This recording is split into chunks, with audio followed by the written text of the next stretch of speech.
आज हम लोग अध्ययन करेंगे पत्र लेखन के बारे में।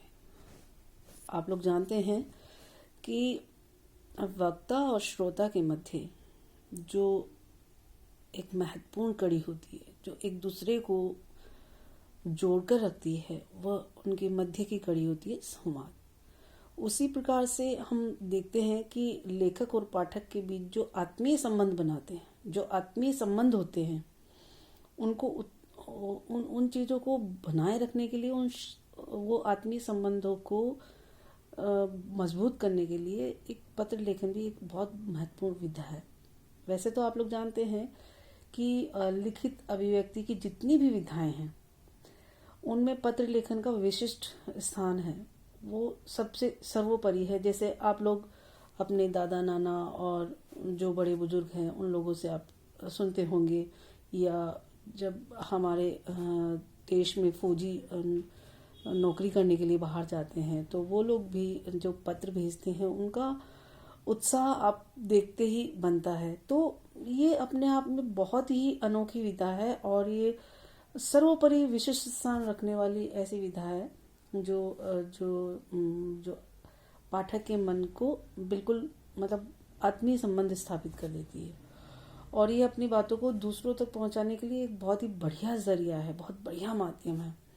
वैसे आप लोग जानते हैं कि आज के युग इंटरनेट का युग है, और इंटरनेट के बढ़ते प्रभाव के कारण परंपरागत ढंग से जो किए जाने वाले पत्र व्यवहार में, जो लेखन में, और हमेशा अंतर्देशीय डाक या पोस्ट कार्ड जो आते थे, उनमें हालांकि कमी आई है, लेकिन फिर भी आप लोग देखते हैं कि नया नाम जो ईमेल है, ईमेल के साथ पत्र लेखन विद्या का भी बहुत ही विकास हुआ है, काफ़ी विस्तार हुआ है, चल रहा है हर जगह है। ऑफिशियल काम के लिए या किसी निमंत्रण के लिए या कोई और भी हमें संदेश पहुंचाना है तो हम मेल कर देते हैं। तो ये जो पत्र लेखन का एक जो विधा है, ये विधा थोड़ा परिवर्तित अवश्य हुई है, लेकिन ये अब फिर नए उसमें आने लगी है। इंटरनेट के माध्यम से भी हम मेल कर देते हैं। तो ये एक बहुत ही अच्छा विस्तारित रूप, इसको काफ़ी विस्तारित रूप मिला है पत्र लेखन की जो कला है इसको। और सरकार की भी यही कोशिश रहती है कि ज़्यादा से ज़्यादा कार्य इंटरनेट के माध्यम से हो, पर चाहे हाथ से पत्र लेखन का कार्य किया जाए या इंटरनेट के माध्यम से। आप जानते हैं कि पत्र लेखन एक ऐसी मजबूत और विधा है, ऐसी कड़ी है जो लेखक और पाठक के बीच आत्मीय संबंध पैदा करती है, आत्मीय संबंधों को मजबूत बनाती है। अब जब हम लेटर राइटिंग के बारे में बात कर रहे हैं तो हमें उसकी कुछ खूबियों के बारे में जानकारी होनी चाहिए, उसकी खासियत और उसकी विशेषताओं पर भी गौर फरमाना चाहिए। तो उसमें कुछ महत्वपूर्ण है, 6-7 चीज़ें होती है जो जब भी कभी हम लेटर राइटिंग का काम करते हैं तो हमें इन चीज़ों का बहुत ध्यान रखना चाहिए। सबसे पहले हम बात करेंगे सरलता की। क्या होना चाहिए कि पत्रों की भाषा जितनी सरल और सुबोध होगी, पत्र उतने ही सहज और ग्राह्य होंगे, हमें बहुत अच्छे से समझ आएंगे। और पत्र की भाषा ऐसी होनी चाहिए कि समझने के लिए पाठक को शब्दकोश का सहारा नहीं लेना पड़े, या हम ये नहीं पूछें कि घर में कि इस शब्द का तात्पर्य क्या होता है, इसका अर्थ क्या होता है, ये हमें बिल्कुल नहीं लगना चाहिए। जो आप आम बोलचाल वाली भाषा में शब्दों का प्रयोग करते हैं, जो बहुत ही सरलता में वो पत्र में होनी चाहिए हमें। दूसरी जो बात होनी चाहिए वह है हमारी स्पष्टता। स्पष्टता पत्र में कैसे होनी चाहिए? जो भी कुछ लिख रहे हैं, जो कुछ भी कहा जाए, वह स्वतः स्पष्ट होना चाहिए। जैसे हम पढ़ते हैं तुरंत हमें समझ आ जाना चाहिए कि भाई हमारे पत्र में ये बात हमें कहनी है, तो उसको पढ़ने वाले तक हमारी बात आसानी से पहुंच जाए, वो स्पष्ट होनी चाहिए। तीसरी बात ये होनी चाहिए कि पत्र लिखते हैं तो हमें निश्चयात्मकता भी होनी चाहिए पत्र के पढ़ने पर। क्या निश्चयात्मकता होनी चाहिए? कि पत्र को पढ़कर पाठक के मन में किसी भी प्रकार की शंका न उठे। जब हम पत्र पढ़ना शुरू करते हैं और पत्र पढ़ के समाप्त करते हैं तो हमें ये लगता है कि बहुत कुछ लिखा है, लेकिन कहना क्या चाहते हैं ये कभी पाठक के मन में नहीं आना चाहिए। यदि आपने कुछ लिखा है तो उसमें निश्चयात्मकता होनी चाहिए, उसमें गंभीरता और तात्पर्य छिपा होना चाहिए, और जो वह पढ़ने वाले को बहुत अच्छे से समझ आ जाए। फिर चौथी हमारी महत्वपूर्ण बात होती है संक्षिप्तता।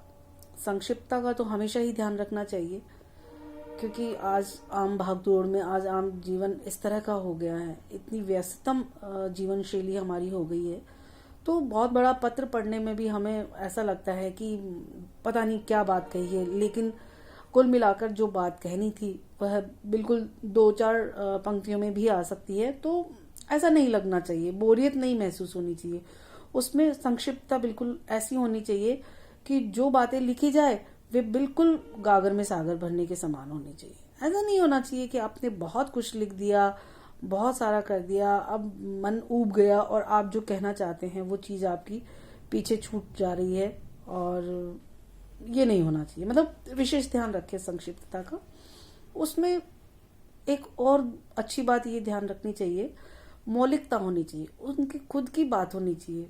कभी भी रटे रटाए वाक्य या किताबों में से जो वाक्य नहीं होने चाहिए, जो पुस्तकीय जो वाक्य होते हैं जिनको हम पढ़ते हैं, हमें लगता है कि हम भी उस पुस्तक में या फला जगह हम ये पढ़ते हैं, तो वो चीजें क्यों ना हम भी इन पत्रों में डालें। ऐसा नहीं होना चाहिए, बिल्कुल रटे रटाई या पुस्तकीय ज्ञान की कहीं जरूरत नहीं होती। पत्र लेखन पत्र में जो कुछ कहे वह बिल्कुल खुद का होना चाहिए, मौलिक होना चाहिए। उसके अपने जो लेखक है, पत्र लेखन कार्य करने वाला है, जो पाठक को जितना स्पष्ट और अपने विचारों को भेजना चाहता है, तो इन सब चीजों के माध्यमों से बचना चाहिए। फिर अंतिम बात जो होनी चाहिए वो है हमारी उद्देश्यपूर्ण। मतलब हमारा पत्र लिखने का कोई वजह होना चाहिए, कोई मतलब कोई उद्देश्य होना चाहिए, कोई खास वजह होनी चाहिए। ऐसा नहीं होना चाहिए कि पत्र में अपना ने लिख दिया, ठीक है, लेकिन कोई ना कोई उद्देश्य उसमें होना चाहिए, ताकि पढ़ने वाले को ये लगे कि हाँ, मुझ तक ये संदेश आया है, तो उनका संदेश प्रेषित करने के लिए कहीं ना कहीं कोई मकसद है, उद्देश्य है, और वो उसको गंभीरता से पढ़ेगा। इसलिए जैसे लेखक का कोई ना कोई उद्देश्य होता है, पत्रों को लिखते समय लेखक को पत्र के उद्देश्य को अपने मन में रखना चाहिए। उसे ध्यान रखना चाहिए कि वह पत्र किसके लिए और क्यों लिख रहा है। तो इन चीजों का हमें बिल्कुल पूरा ध्यान रखना चाहिए। यानी मैंने जो बात कही है आपको लेटर राइटिंग में, वो है सबसे पहली बात तो ये है कि सरलता होनी चाहिए, स्पष्टता होनी चाहिए, निश्चयात्मकता होनी चाहिए, संक्षिप्त हो, मौलिक हो, खुद के अपने विचार हो, और वो उद्देश्यपूर्ण होना चाहिए। कहीं ना कहीं ये लगना चाहिए कि मन में कोई बात हमने ध्यान में रख करके और इस उद्देश्य पूर्ति के लिए हमने पत्र लिखा है, जो कि पाठक के लिए महत्वपूर्ण होगा। तो ये कुछ एक बातें हैं जिनका हमें पत्र लेखन में विशेष ध्यान रखना चाहिए, जिससे आपका पत्र लेखन की जो कला है और भी बढ़िया, सहज और सुग्राही होगी। इसके साथ मैं आप लोगों को बताना चाहूंगी कि पत्र लेखन हम जब बात कर रहे हैं तो इसको शैली की दृष्टि से 2 प्रकार की इसे मानते हैं पत्र लेखन को। ये जो कला है पत्र लेखन की, ये जो विधा है, ये 2 प्रकार की होती है। वो कैसे? एक तो होती है औपचारिक पत्र लेखन और एक होती है अनौपचारिक। अगर हम अनौपचारिक पत्रों की बात करते हैं तो इसमें कुछ बातें होती है, आप देखिएगा। अनौपचारिक पत्र पहली बात तो किसे कहते हैं ये हमें पता होना चाहिए। जिन लोगों से हमारा व्यक्तिगत संबंध होते हैं उन्हें हम कहेंगे अनौपचारिक, कोई औपचारिकता नहीं छुपी होती। और इन पत्रों में व्यक्ति अपने मन की जो भावनाओं को, सुख दुख को, अपनी अनुभूतियों को, अपने अनुभूतियों की जो बातें होती है वो सारी बातों का उल्लेख करता है। इसलिए इन पत्रों को एक तरह से हम व्यक्तिगत पत्र भी कह सकते हैं। इन पत्रों की भाषा में अनौपचारिक भाषा का या अनौपचारिकता का पुट देखने को मिलता है। ऐसा लगता है कि बिल्कुल घर की ही बातें कर रहे हैं, जैसे हम एकदम आमने सामने बैठकर बात कर रहे हैं, या हम अपनी समस्याओं को साथ बैठकर साझा कर रहे हैं। बिल्कुल ऐसा लगना चाहिए। कहीं पे भी फॉर्मेलिटी की या औपचारिकता का कोई स्थान नहीं होना चाहिए। भाषा शैली बिल्कुल अनौपचारिकता, ये सब चीजें होनी चाहिए कि बिल्कुल सहज सरल, और अनुभूतियां, अपनी भावनाएं, अपने सुख दुख अपने साथी के साथ में हम शेयर कर रहे हैं, उसके साथ हम बांट रहे हैं अपनी अनुभूतियों को। तो ये सारी चीजें जब हम पत्र में लिखते हैं तो ये हमेशा अनौपचारिक पत्रों की एक विशेष पहचान है। ठीक है। फिर हम बात करते हैं पत्र लेखन के पत्र के प्रकार। जो दूसरा प्रकार है वह है औपचारिकता।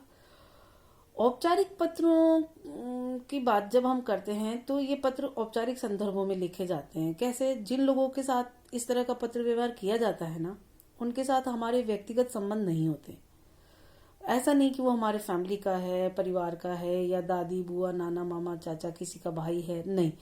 ये हम लोगों के साथ में, इनके साथ जो रिश्ता होता है, संबंध होता है, वो व्यक्तिगत नहीं होते। कई बार तो ये होता है कि हम उन्हें जानते तक नहीं है।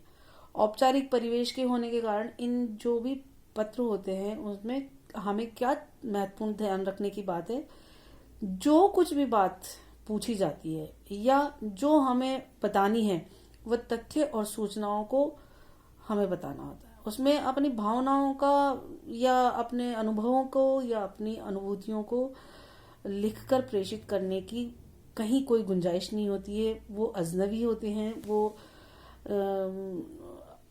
या तो कोई ऑफिशियल हो सकते हैं या फिर कोई ऐसे व्यक्ति भी हो सकते हैं जिनको हम नहीं जानते हैं। तो उन लोगों के साथ में अपनी व्यक्तिगत भावनाओं को व्यक्त करने की कतई जरूरत नहीं होती है।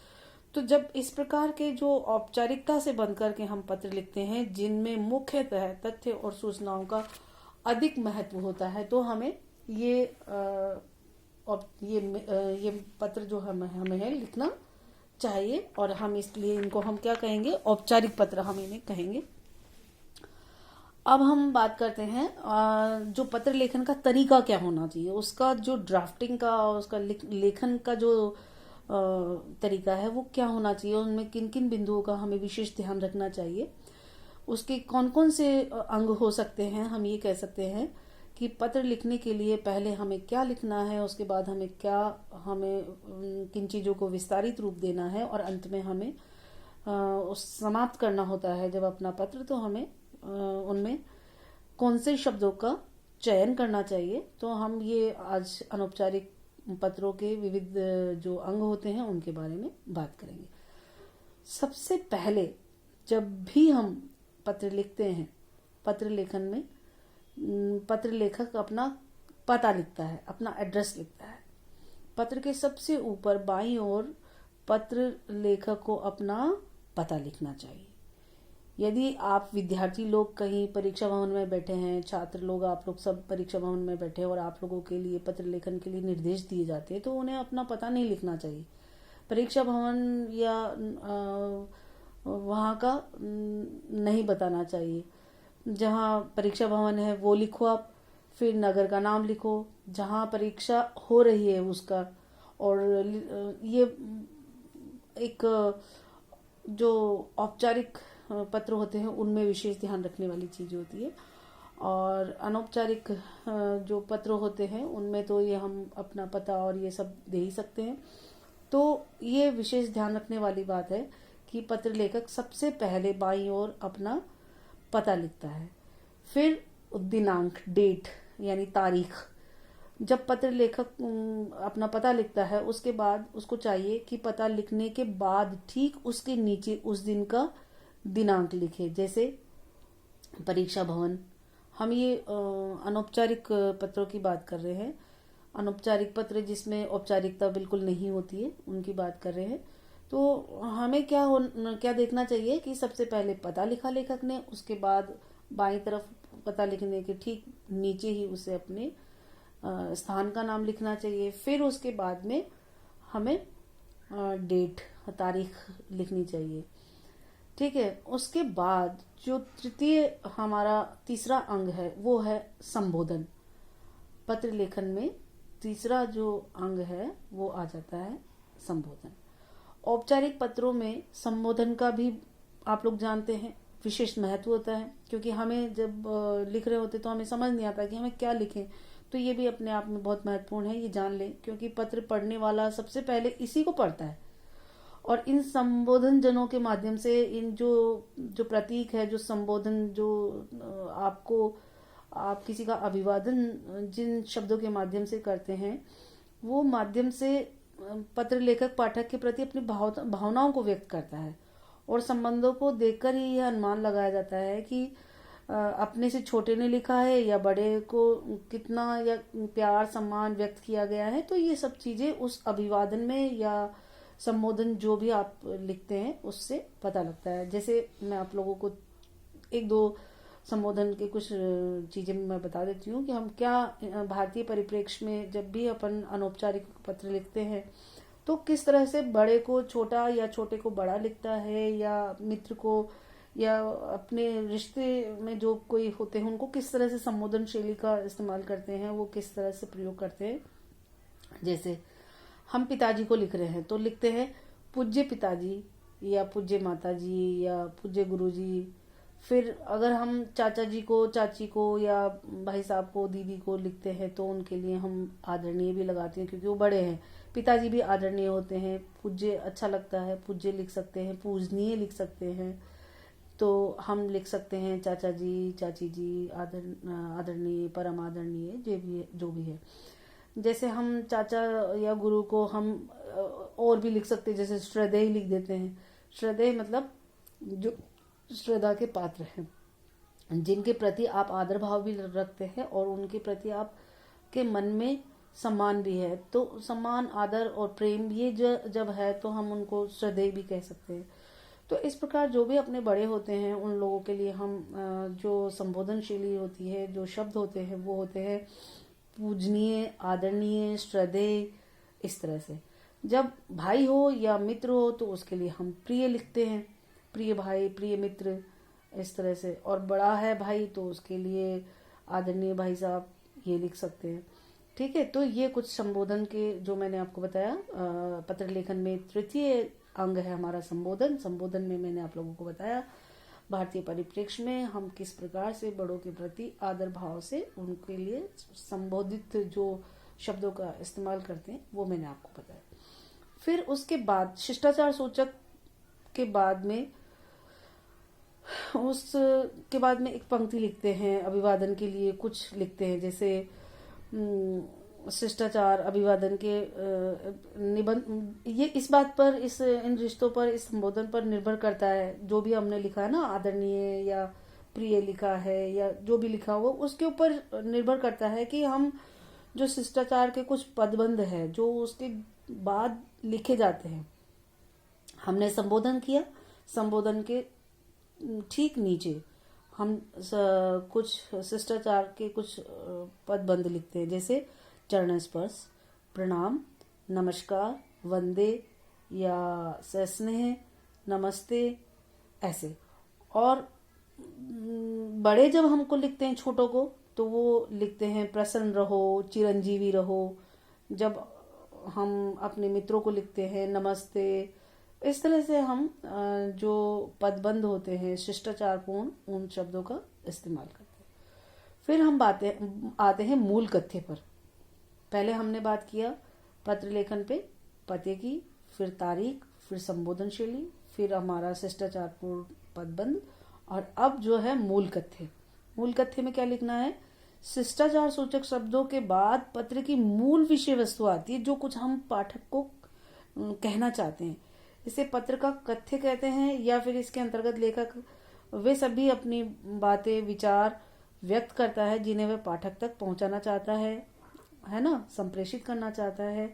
इसके अंतर्गत लेखक अपनी जो अभिव्यक्ति क्षमता है, भाषा, या ये कहो कि कथ्य को प्रस्तुत करने का जो तरीका होता है, वो किस तरह से अपनी बात को व्यक्त करता है, अभी उसकी अभिव्यक्ति शैली का पता चलता है। तो ये जो मूल कथ्य होता है उसमें जो पाठक होता है वो उस शैली को सहजता से समझे, सुग्राह्य हो, उसके लिए सरल हो। इस मूल कथ्य में जो लेखक है उसको इन चीजों का ध्यान रखना चाहिए।